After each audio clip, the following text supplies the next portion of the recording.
we're gonna hit Moonscape, which is one of the few double black trails here.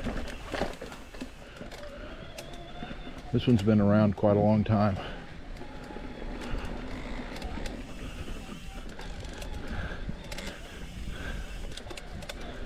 You do get into some of the thicker sand like this every once in a while, which is what most people think of when they think of sand.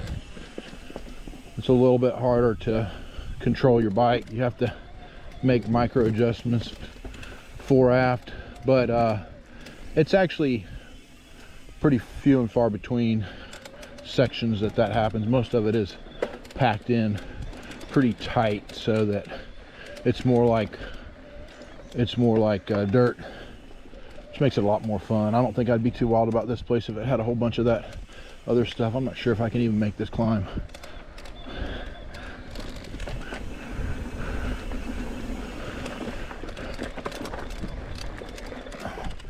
I'm afraid to stall out and go backwards, so I'm gonna take it, play it safe.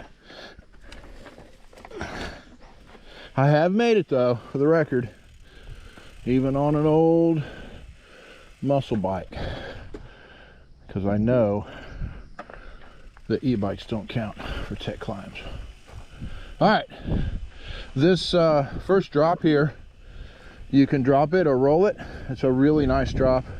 I've done it many times, but again, I'm gonna roll it so I don't jar the back. I'm not up for the hip. They built a nice hip to the right there. To be honest with you, I don't know that I have the skills to hit that on the road. Anyway, I think that'd be something I'd have to work up to at my home trail system. So I'm gonna go around it. But kudos to having some legitimate double black diamond features.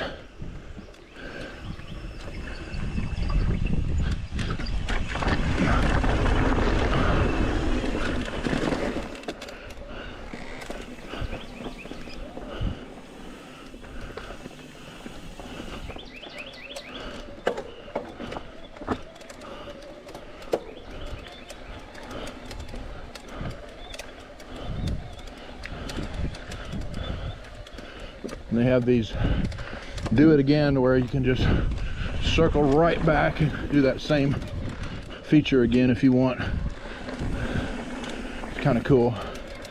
Or do what I'm doing and stay on the trail and ride the whole trail.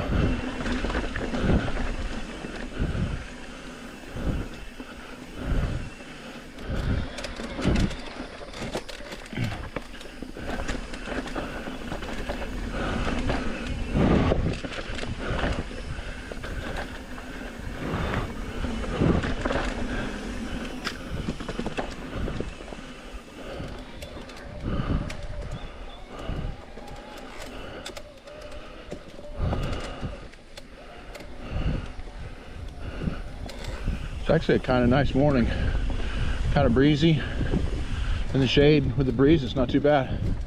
I think it was like low 80s when I started this morning. It's not too bad.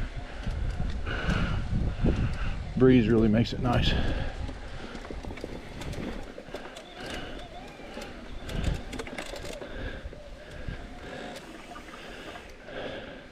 I think that trail there to our left is the trail that I did earlier today, the single black.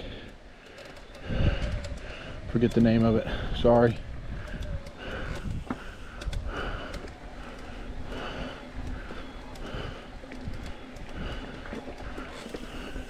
You can see where we're gonna be right there. This really is like a roller coaster, man. When you're a kid riding a roller coaster and you can see where you're going to be next.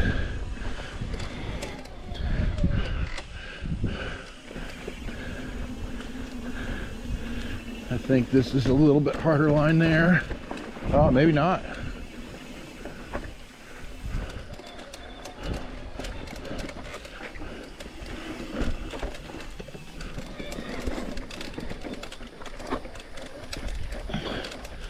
That's really hard on a muscle bike. Remember that from the old days.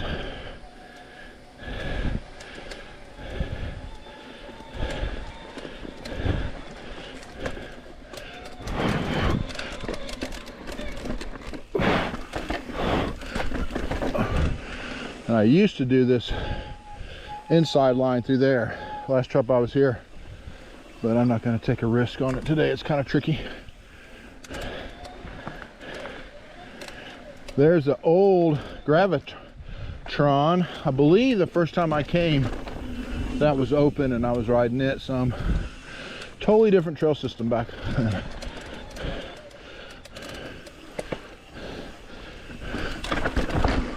Nice rock roll into a corner. Definitely have to have your cornering skills for that.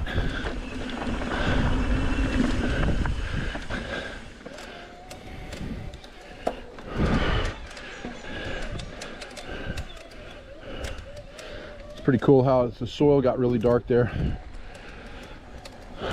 Contrast to whiter sand everywhere.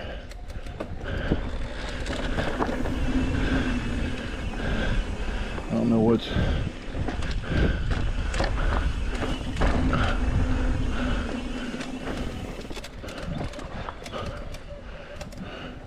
I love how you're up on the ridge like this.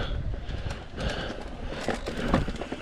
can see all of the trails down below there. Isn't that cool? Looks like here's a rogue line there. I don't think they want you riding that, but that reminds me, that chute there reminds me of stuff we have at Ride Behan at Kirkville. All right, so I'm gonna come down off of that. Last time I was here, I did a video series of rolling it in the hardest part and then pre-hopping into it. I'm just gonna roll it in the easy part today. I'm not gonna do any high risk of pre-hopping or hitting it as a drop either this trip. All right, let's get her done.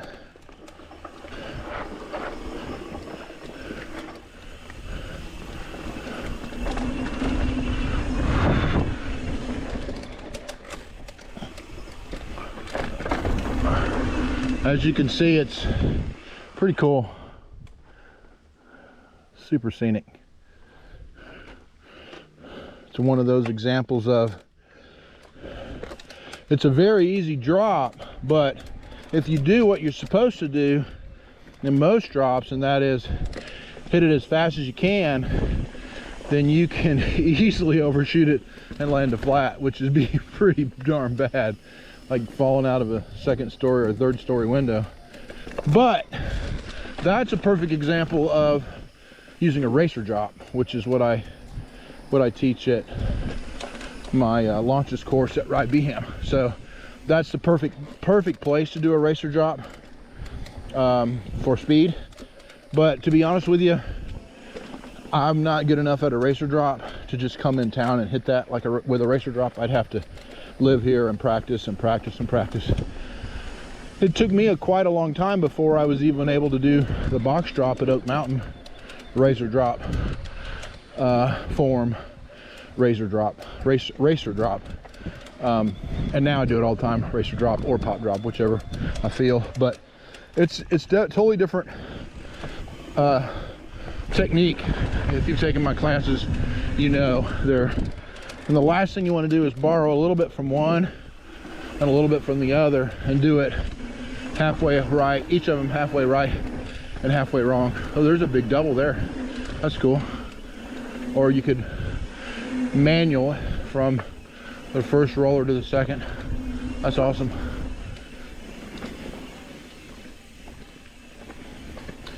Yeah, it's weird when you're on the road. So many, at least for me, so many of what I'm willing to try and do gets really low because it's that risk reward thing. When you're at home and you ride by a certain feature over and over, you're always learning about it, and that's the place where you take more risk. But when you're on the road, even if you've hit bigger stuff at home, it just, to me, everything's a little different, and you certainly don't want to have to go to the hospital. To me, that ruins a trip, you or your buddies. But so I see things on the road and I'm like, oh yeah, I've hit things bigger than that, harder than that, but just just not willing to do it on the road. That's what I think what you call wisdom.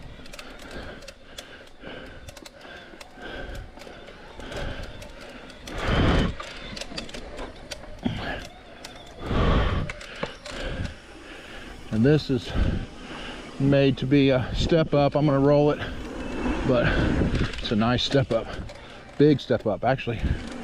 Really well done. Look at this, being right up here on the ridge. You don't want to fall either side. You're not gonna die, but see if this is rollable. Yeah, it is. You're not gonna die, but it's not gonna be fun for sure.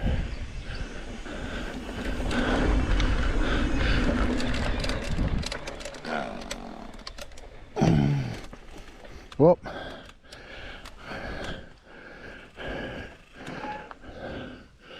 I think I'm gonna pass on that and go around it.